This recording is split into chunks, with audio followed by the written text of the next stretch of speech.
তো হ্যালো গাছ, আমি আজকে এনে জঙ্গল সাফা করলাম। দেখতেছেন জঙ্গল সাফা করবার নাকি একটা নতুন দাও কিনে নিয়ে এলাম। তো দাওটা মাত্র 200 টাকা পড়ছে। তো জঙ্গলটা সাফা করার একমাত্র উদ্দেশ্য হলো এনে সুপারি বাগান করা হবো। তো সুপারি বাগান করবার নাকি এনে জঙ্গল সাফা করবানছি। তো আমি 200 সুপারি গাছের প্রজেক্ট নিছি। দেখেন কইতে কইতে 150 সুপারি গাছ আহে বললো, আর বাকি 50টা আমাকে বাড়িতে আছে। 3 দিন পরে দেখেন সুপারি গাছের অবস্থা বাড়িতে আনার পর তো দেখতেছেন গুড়া মুড়া মানে বাইরে গেছে গাই। তো গুড়া কাইডা আর পেপারটা খুলিয়ে এই মাটিতে বুনা হবো। কিন্তু এই মাটিতে বুনার আগে মাটিতে যা যাবতীয় গোবর সার নাগে আমি দিয়ে দিছি। তো এখন দেখতেছেন আমি খুলবাঞ্চি খুলে নিয়ে এই মাটিতে বুনে দিমু। তো শর্ট ভিডিও অত ভালো করে কোন জানা কি হেন্নিকে গুড়াটা কাটলাম আর কি হেন্নিকে মানে এনে গোবর সার দিলাম। তো সুপারি গাছের পাতা না লইলে কি করণ নাকি ইংনা সব শর্ট ভিডিও কোন জানা। আপনারা যদি লং ভিডিও চান তাহলে আমি সবকিছু লং ভিডিও ব্যাঙ্গে সুরে কই বের পারম। তো দেখতেছেন এই বাগানে মোটামুটি কমপ্লিট করলাম সুপারি গাছ বুনাতে। হনে হ্যাঁ অন্য বাগানে আয় পড়ছে, অন্য বাগানে আয় দেখি নিম গাছ। এটা তো নিম গাছটাকে কাটে নিলাম, নিম গাছটা কাটে নিয়ে এখন এনে বাগানটা বহিয়ে দিব। এই বাগানে সুপারি গাছ গাড়া কমপ্লিট করলাম। আর সুপারি গাছ গাড়া কমপ্লিট করে সুপারি গাছের গুঁড়ো কুবিয়ে দিবেন। আর কুবিয়ে দিয়ে কিন্তু ওই সুপারি গাছের গুঁড়ে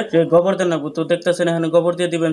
আর গোবরটা কিন্তু আমি হুকনা গোবর দিছি। তো গোবর সবর দিয়ে কমপ্লিট করে এখন সুপারি গাছের গুঁড়ে আমি এটা সিসি ক্যামেরা বহিয়ে দিই। আপনারা কিন্তু সিসি ক্যামেরাটা মঙ্গলবার বা শনিবারে বহাইবেন, কারণ এই দুইটা বার বহুতই ভালো। আর আমি কিন্তু শনিবারের দিনে এই সিসি ক্যামেরাটা এনে বহাইলাম। তো এই ভিডিওটা এই পর্যন্ত ছিল। সবাই ভালো থাকবেন।